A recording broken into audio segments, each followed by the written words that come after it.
There will be 1.4 million jobs by 2020 in the computing-related fields. Less than 29% of them are going to be filled by Americans, and less than 3% of that 29% are going to be women. I don't think software engineering is a meritocracy. Being excellent or being good at your job isn't enough if you're a woman in tech. The sort of phenomenon of the programmer has really interested me. Programmer.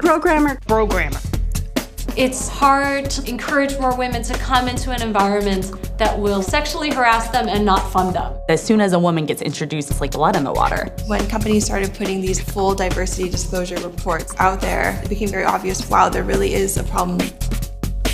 This is something that we need to be trying to address.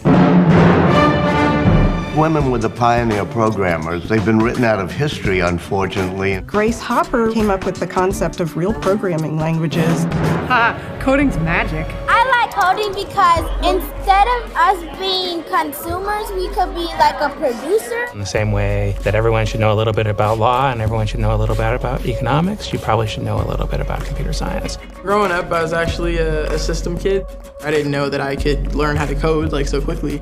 The reason that there's a gap is actually related to some really real structural factors. Girls aren't encouraged to pursue computer science. They're overlooked because, it's the boys that are good at science and it's the boys that are taking apart computers at age 9. Most students have no exposure to programming. Computer science should be a requirement in all public schools. This is a Rosie the Riveter moment because the jobs are here and we don't have the workers to fill them.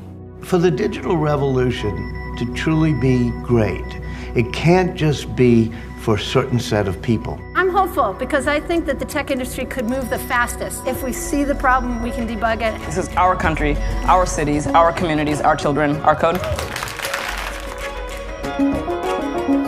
Code. Debugging the gender gap.